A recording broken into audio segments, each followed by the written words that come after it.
안녕하십니까. 이제 랩뷰를 시작하시거나 랩뷰를 사용하고 있는데 좀 더 체계적으로 배우자 하시는 분들께 조금이나마 도움을 드리기 위해서 정기적으로 랩뷰 관련된 동영상 강좌를 업로드하고 있는 랩뷰 마스터 유튜브 채널입니다. 이번 시간에는 랩뷰에서 제공하고 있는 신호 처리 함수 중에서 빠른 스케일 함수를 사용하는 방법에 대해서 살펴보도록 하겠습니다. 우선 강의를 시작하기 전에 구독과 좋아요 그리고 알람 설정을 해주시면 영상을 제작하는 데 큰 힘이 되겠습니다. 그리고 관련된 실습 코드는 네이버 카페를 통해서 업로드하고 있으니 소스 코드가 필요하신 분들은 네이버 카페를 참고하시면 좋을 것 같습니다. 이전 강좌에서는 이제 스케일이라고 하는 함수에 대해서 소개를 해드렸다고 하면은 이번 시간에는 스케일 함수하고 유사한 기능을 수행을 하는 빠른 스케일 함수에 대해서 살펴보도록 하겠습니다.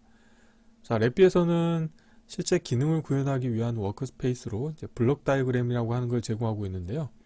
관련된 블록 다이어그램에서는 함수 팔레트를 이용해서 랩비에서 제공하고 있는 다양한 카테고리의 함수들을 사용하실 수가 있는데, 오늘 소개해드릴 빠른 스케일이라고 하는 함수 같은 경우는 함수 팔레트의 신호 처리라고 하는 카테고리 아래에 신호 연산이라고 하는 카테고리가 있고, 그 아래에 빠른 스케일 함수가 있습니다. 도움말 보시게 되면은 커넥터 펜 같은 경우는 입력으로는 배 정도 데이터 타입을 원소로 갖고 있는 1차원별 형태의 X라고 하는 데이터가 입력으로 인가가 되겠고, 출력으로는 Y라고 하는 1차원별 데이터가 나오는데, 형태는 입력 데이터의 맥스 값으로 나눈 각각의 X의 원소들의 1차원별 데이터가 출력으로 나옵니다. 그리고 또 하나는 원소로 이 맥스에 해당하는 입력값 X에 대한 맥스치를 또 얻어 보실 수가 있게 되겠습니다. 그래서 이 관련된 함수를 이용해서 간단한 실습 코드를 진행해 볼 텐데요. 자, 사용자 인터페이스 같은 경우는 이제 랩뷰는 프론트 패널이라고 해서 사용자 인터페이스를 꾸밀 수 있는 워크스페이스를 제공하고 있는데, 인터페이스를 보시게 되면은 하나의 데이터라고 하는 그래프 인디케이터가 있습니다. 그래서 파란색 선 같은 경우는 입력 데이터가 되어 있고, 빨간색 플롯 정보 같은 경우는 출력 데이터가 되겠습니다. 그래서 입력으로는 진폭이 3인 사인파가 인가가 됐다고 했을 때, 출력으로는 진폭이 1인 사인파 출력이 나오게 되겠고, 이때 이 맥스에 해당하는 값은 3이라고 하는 값을 구하는 결과를 확인하실 수가 있습니다. 그래서 여기에서는 이 진폭이라고 하는 입력 컨트롤 값을 변경을 하시고 젠이라고 하는 불리언 컨트롤을 클릭을 하시게 되면은 파란색과 같은 사인 웨이브가 생성이 됩니다. 그래서 이 진폭에 해당하는 크기만큼 사인 웨이브가 나오게 되겠고요. 블록 다이어그램 코드를 보시게 되면은 하나의 화일 루프 안에 이벤트 구조가 들어있는 일반 디자인 패턴이 되겠습니다. 그래서 이 젠이라고 하는 불리언 컨트롤을 클릭을 했을 때 관련된 이벤트는 뭐냐면 서브 VI의 입력으로 이 진폭 값이 인가가 되면은 출력으로는 2차원 배열 형태의 데이터라고 하는 결과값과 그 다음에 맥스치를 얻으실 수가 있게 되겠는데, 관련된 서브 VI의 코드를 보시게 되면은 입력으로 진폭을 입력받게 되면 사인 패턴이라고 하는 함수의 입력으로 진폭 값이 인가가 됩니다. 그러면은 그 진폭만큼의 사인파 패턴이 나오게 되겠고요.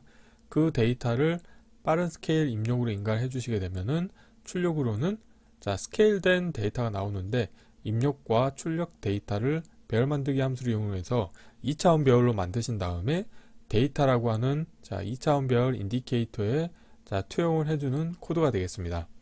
그리고 이 맥스치에 대해서도 하나의 원소를 가지고 있는 인디케이터를 만들어서 확인을 할 수 있도록 서브 VI를 운영하면 되겠습니다. 자, 이론은 이 정도로 마치겠고요. 간단하게 실습을 진행해 보도록 하겠습니다. 자, 바탕화면에서 새로 만들기의 폴더에 빠른 스케일 함수 사용하기라고 하겠고요.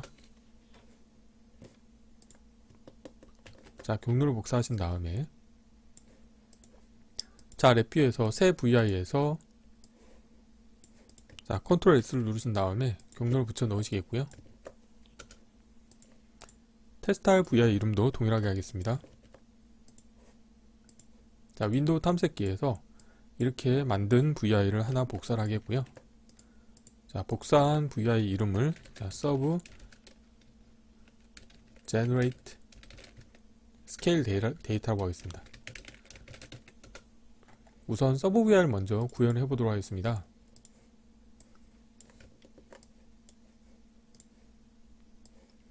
서브 VI를 만들 때는 항상 기계적으로 하는 작업이 있죠. 데이터 컨테이너에서 에라 입력과 에라 출력을 가져오시겠고요. 커넥터 펜을 왼쪽 하단과 오른쪽 하단을 연결해 주시면 되겠습니다. 그리고 아이콘을 더블 클릭하신 다음에 랩뷰에서는 기본적으로 이 랩뷰에서 제공하는 기본 아이콘이 디폴트로 생성이 되는데, 아이콘보다는 텍스트로 표시하는 게 좀 더 직관적으로 이 서브 VI의 역할을 확인하실 수가 있겠죠. 그래서 서브 젠 스케일 데이터라고 하겠습니다. 그리고 폰트 사이즈를 9로 하겠습니다. 이 상태에서 블록 다이그램 코드를 완성을 해 보도록 하겠습니다. 블록 다이그램 코드를 완성할 때는 케이스 구조를 이용을 하셔야 되겠죠. 프로그램의 구조에서 케이스 구조를 하나 불러오시겠고요. 케이스 구조의 입력 선택자로 에라 클러스터를 연결해 주도록 하겠습니다. 입력으로 에라가 있는 경우는 에라를 그대로 출력으로 내보내 주시면 되겠고요. 에라가 없는 경우에도 에라를 출력으로 내보내 주시면 되겠는데, 여기에서는 이제 관련된 코드를 구현하도록 만드시면 되겠습니다. 그래서 오늘 소개해 드릴 함수 같은 경우는 함수 팔레트에서 신호 처리 카테고리에 신호 연산에 가보시게 되면은 빠른 스케일이라고 하는 함수가 있습니다.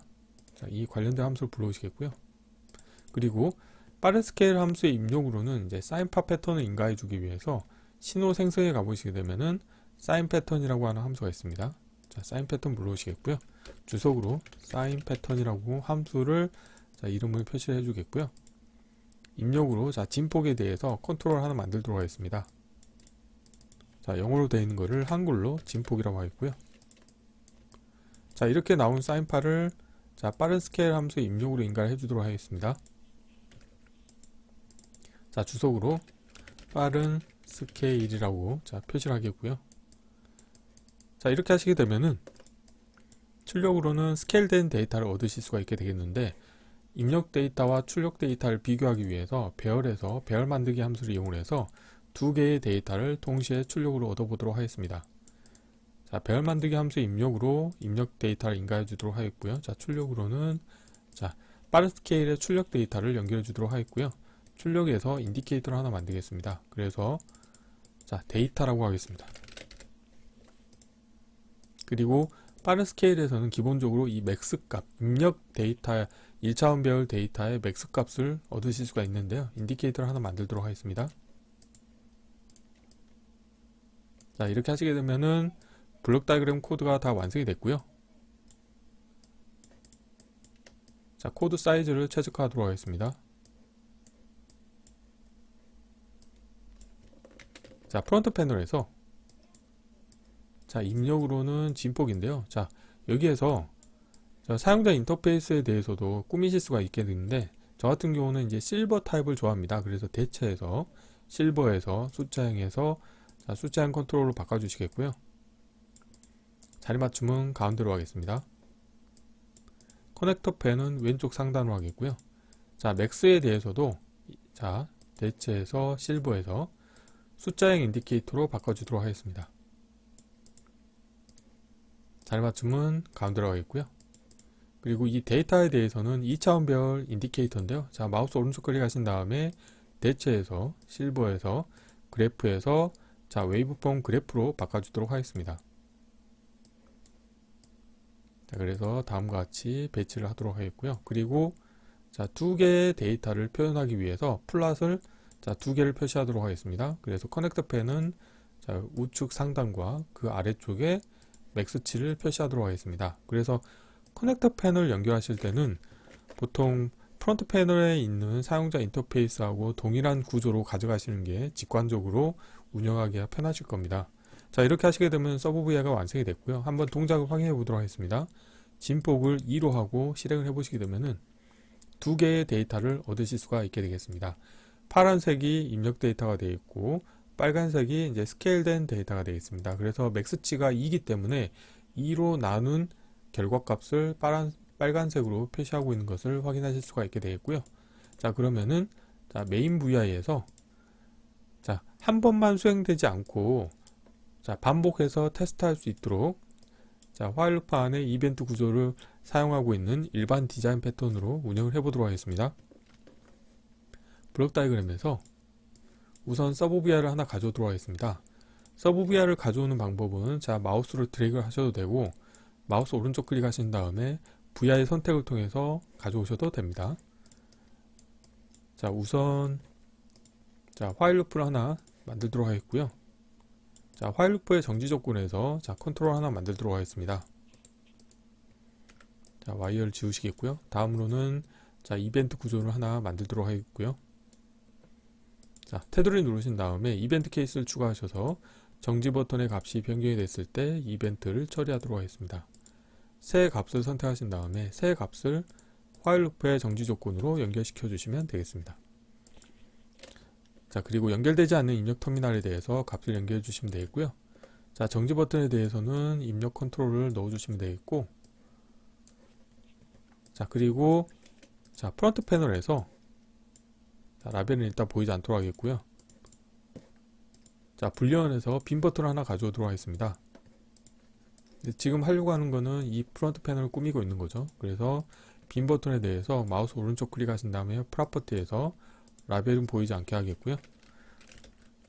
자 라벨은 제너레이트라고 하겠습니다. 그리고 오프 텍스트에 대해서는 대문자 제너로 하겠습니다. 자 이렇게 하시겠고요. 다시 블록 다이어그램을 가신 다음에 이 제너레이트 버튼이 자 값이 변경이 됐을 때 이벤트를 추가하도록 하겠습니다. 자 확인 누르시겠고, 자 새 값으로 하겠고요. 자 제너레이트를 관련된 자 케이스에 가져오시겠고요. 화일 루프의 정지 조건은 거짓으로 하겠습니다. 그리고 자 서브 VI를 가져오신 다음에 서브 VI의 입력과 출력에서 각각 인디케이터와 자 컨트롤을 만들도록 하겠습니다. 자 이렇게 다시 블록 다이어그램에서 자 이렇게 하시겠고요. 자 프론트 패널에서 레이아웃을 좀 정리를 해 보도록 하겠습니다. 자 진폭이 있죠. 자 라벨은 왼쪽으로 배치를 해 보도록 하겠습니다. 맥스치도 왼쪽으로 하겠고요. 자 4개의 아이템을 선택하신 다음에 자 위쪽 경계로 얼라인을 맞춰 두도록 하겠고요. 사이즈를 이 정도로 키우도록 하겠습니다. 자 사용자 인터페이스를 왼쪽 상단으로 배치하겠고요. 사이즈를 조절하도록 하겠습니다. 자 이렇게 하시게 되면은 이제 코드가 다 완성이 되어 있는데 VI가 실행이 될 때 사용자 인터페이스의 디폴트 값을 선언하도록 하겠습니다. 우선은 진폭에 대해서는 제가 생성의 프로퍼티 노드의 값을 이용해서 시기로 변경하신 다음에 값을 디폴트 값은 제가 3으로 하겠습니다. 그리고 이 데이터에 대해서도 생성의 자 프로퍼티 노드의 자 값을 이용해서 처음 시작할 때는 이전 데이터를 지워주도록 하겠습니다. 자 여기에서 자, 상수를 만드시게 되면 빈 배열이 생성이 되어 있고요. 이 맥스치에 대해서도 생성의 프로퍼티 노드의 값을 이용해서 자, 쓰기로 변경하신 다음에 관련된 값을 자 0으로 초기화를 해주도록 하겠습니다. 이렇게 하시게 되면 이제 코드가 다 완성이 됐고요. 필요 없는 것들은 보이지 않도록 하겠습니다. 자 함수 팔레트 닫겠고요. 자 컨트롤 팔레트도 닫아주도록 하겠습니다. 자 그래서 오늘 시스팔 내용 같은 경우는 오늘 소개해드리는 이제 그 빠른 스케일이라고 하는 함수뿐만이 아니고 랩뷰로 간단한 프로그래밍을 하실 때 프로그램을 운영하는 구조, 그러니까 오늘 소개해드린 거는 이제 이벤트 구조를 이용하는 일반 디자인 패턴이 되겠죠. 그래서 이벤트 구조에 사용자 이벤트를 어떻게 등록해서 운영하는지에 대해서 실습까지 같이 병행을 해서 진행을 하고 있습니다. 자, VI를 실행하시게 되면은 다음과 같이 이제 연속 실행을 해서 이제 테스트를 하실 수가 있는 거죠.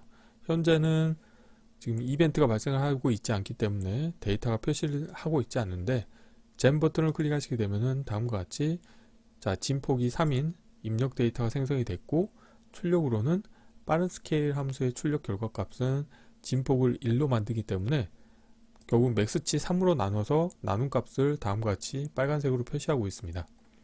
예를 들어서 뭐 진폭을 5로 해볼까요? 자 5로 해도 바뀌게 되는 것을 확인하실 수가 있죠. 진폭을 뭐 소수점으로도 표현해도 가능합니다. 자 그래서 자 이번 시간에는 자 랩비에서 제공하고 있는 함수 중에서 신호 처리 관련된 함수 중에서 빠른 스케일 함수를 사용하는 방법에 대해서 간단하게 살펴보았습니다. 이번 강좌는 이상으로 마치겠습니다. 감사합니다.